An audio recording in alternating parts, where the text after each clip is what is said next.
नमस्कार, मैं हूं हनुमान गोयल और आप देख रहे हैं राज 24।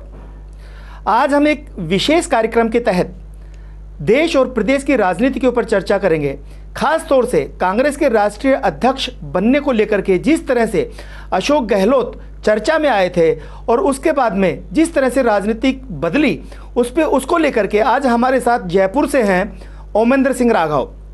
ओमेंद्र सिंह राघव भाजपा बुद्धि प्रकोष्ठ के राष्ट्रीय सदस्य हैं, किसान मोर्चा पंचायती राज में प्रदेश उपाध्यक्ष और प्रवक्ता रह चुके हैं। राघव साहब, आपका बहुत बहुत स्वागत है हमारे इस कार्यक्रम में।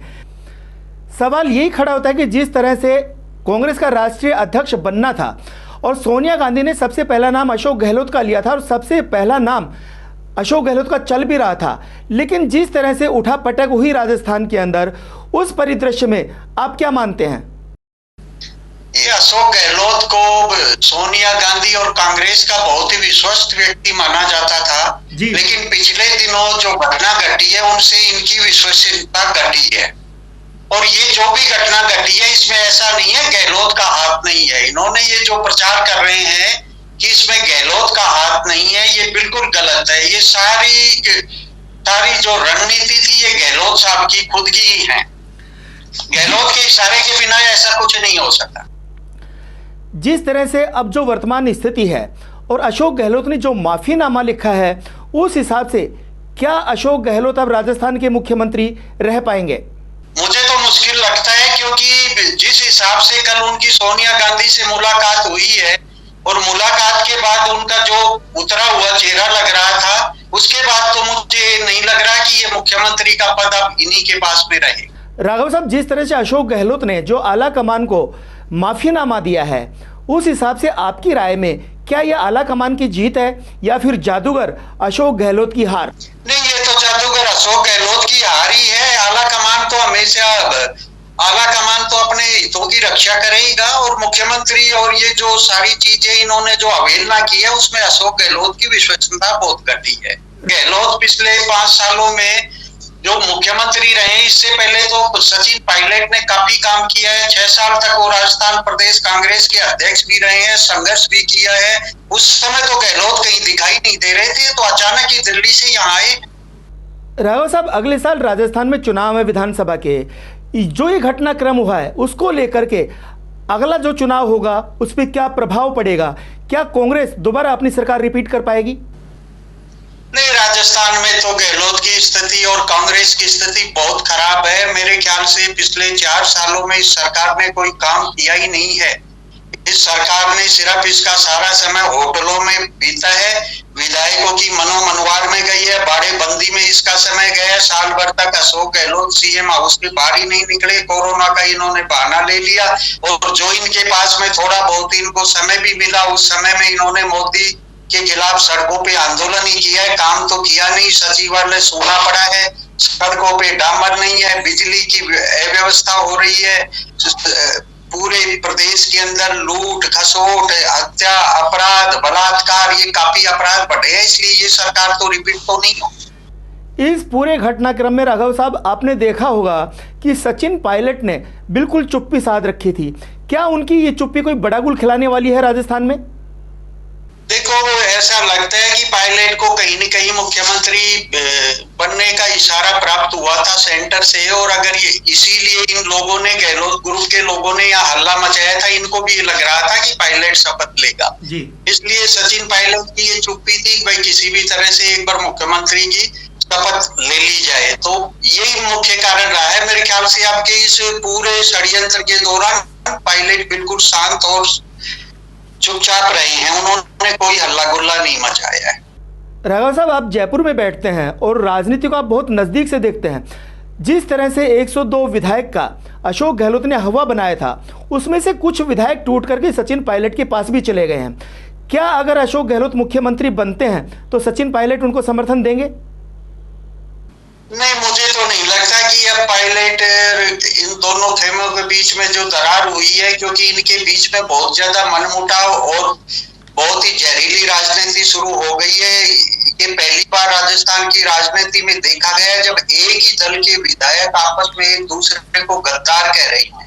मतलब इससे पहले हमने सम्मान देखा है खूब आपस में लड़ाई झगड़े में खूब सम्मान किया है लोगों ने, लेकिन पहली बार ये एक दूसरे को गद्दार गद्दार कह के पुकार रहे। आपने एक नया नाम दिया, जहरीली राजनीति, और कहा कि एक दूसरे को गद्दार गद्दार कह के बोल रहे हैं। तो क्या आपको नहीं लगता कि राजस्थान राष्ट्रपति शासन की ओर जा रहा है? बिल्कुल, राजस्थान में राष्ट्रपति शासन लागू हो सकता है, ये इसमें कोई आश्चर्य की बात नहीं है, क्योंकि जिस हिसाब से ये कह रहे हैं एक दूसरे को गद्दार गद्दार कह रहे हैं, ये जो गद्दार का खेल है, हो सकता है इसमें 10-20 विधायक पार्टी तोड़ करके और अपना अलग ग्रुप भी कर ले, और ऐसी स्थिति में राष्ट्रपति शासन के अलावा कोई विकल्प भी नहीं है। राघव साहब, सुनने में आ रहा है कि कांग्रेस के कुछ विधायक भाजपा के प्रदेश अध्यक्ष सतीश पूनिया से मिले हैं, तो क्या आपको नहीं लगता कि भाजपा जोड़ तोड़ की राजनीति में लग गई है अभी से? भाजपा ने कभी जोड़ तोड़ की राजनीति की नहीं। भाजपा के पास तो ये लोग खुद चला के आते हैं और अपना समर्थन देते हैं। यदि ऐसी पोजीशन हुई और ये लोग खुद चला के भाजपा के पास आएंगे तो भाजपा अपनी जिम्मेदारी से पीछे नहीं हटेगी। जी राघव साहब, गहलोत साहब ने अपने बयान में कहा था कि मैं एक लाइन का प्रस्ताव पास नहीं कर पाया। मुख्यमंत्री होते हुए भी कैसे देखते हैं आप ये? नहीं, ये तो एक बहानेबाजी है कि मैं प्रस्ताव पास नहीं कराया। सारा षड्यंत्र तो अशोक गहलोत और धर्मेंद्र राठौड़ जैसे नेताओं का रचा हुआ था। इन लोगों ने सारी बिल्कुल प्रायोजित कार्यक्रम था। ये कोई ऐसा अचानक हो सकता है क्या? आज तक कभी हुआ है क्या? 1998 में जब गहलोत मुख्यमंत्री बने थे तब भी एक ही लाइन का प्रस्ताव था, और ये तो सिस्टम चलता है। जब भी किसी मुख्यमंत्री का चुनाव होता है तो एक ही लाइन का प्रस्ताव पास होता है। इसमें गहलोत सिर्फ बहानेबाजी कर रहे हैं। आपको क्या लगता है कि अगर सचिन पायलट मुख्यमंत्री बनते हैं तो सोनिया गांधी क्या अशोक गहलोत को मनाने में कामयाब हो पाएंगी? नहीं, गहलोत तो मुझे नहीं लगता कि अब इस उम्र में कहीं जाने वाले हैं। गहलोत अब न तो भाजपा में जा सकते हैं, न ये अपना कोई दल बना सकते हैं। इनको पायलट को समर्थन देना ही पड़ेगा हर हालत में। इनको पायलट को समर्थन देने के अलावा इस पूरे ग्रुप के पास में कोई दूसरा विकल्प भी नहीं है। इनके गहलोत के साथ जो विधायक खड़े हैं इनको साल भर बाद टिकट के लिए दिल्ली आला कमान की तरफ मुंह भी लटकाना पड़ेगा। वहां जाएंगे, हाथ जोड़ेंगे टिकट लेने के लिए तो दिल्ली जाएंगे ना। तो ये विधायक जो झूठी धमकियां दे रहे हैं ये सब बंद होने वाली। राघव साहब, एक बयान आया था प्रताप सिंह खाचरियावास की तरफ से कि हम आला कमान के लिए खून बहा देंगे। आपका क्या मानना है इस बयान को लेकर के? नहीं, आला कमान के लिए खून बहाने की जरूरत नहीं है। अभी तो मेरे ख्याल से आला कमान के आदेशों को मानने की जरूरत है। आपने आला कमान के आदेशों को तो माना नहीं है, तो खून बहाने की तो जरूरत उनको पड़ी ही नहीं रही है। अभी तो चुनाव तो बहुत दूर है। आला कमान के पर्यवेक्षक आए और होटल में चुपचाप बैठे बैठे बाट देखते रह गए। एक भी विधायक उनके पास में नहीं गए। उनकी तो बहुत बड़ी इंसल्ट की है। तो मेरे ख्याल से इस स्थिति के अंदर खून बहाने की जरूरत ही नहीं है। आला कमान के आदेश मानने की जरूरत है। राघव साहब, आप ये नहीं मानते कि जिस तरह से आज अशोक गहलोत की जो स्थिति है, चौबेजी थे वो 26 बनने निकले थे लेकिन दुब्बेजी बन के रह गए? ये तो सही बात है। तो पूरे भारत के अंदर आज चर्चा भी चल रही है कि इसी अशोक गहलोत की सब हंसी उड़ा रहे हैं। जी, गहलोत की सब हंसी उड़ा रहे हैं कि भाई इसकी बहुत तगड़ी इंसल्ट हुई है। कहाँ तो राष्ट्रीय अध्यक्ष बन रहे थे, कहाँ मुख्यमंत्री पद भी जा रहा है। तो ये कहीं न कहीं इनके जो रणनीतिकार है उनकी बहुत बड़ी चूक और भूल हुई है। उन्होंने लोभ में आकर के और सचिन पायलट के प्रति नफरत की आग में जल करके जो गलत कदम उठाया उसकी सजा तो अब इनको भुगतनी पड़ी। राघव साहब, आप जयपुर में हैं और वहाँ पे आप हर पार्टी के नेताओं से मिलते हैं। आज की स्थिति को देखते हुए अब मुख्यमंत्री अशोक गहलोत, सचिन पायलट, सीपी जोशी होंगे या फिर राष्ट्रपति शासन लग सकता है राजस्थान में, या फिर भाजपा अपना गठजोड़ बैठाएगी?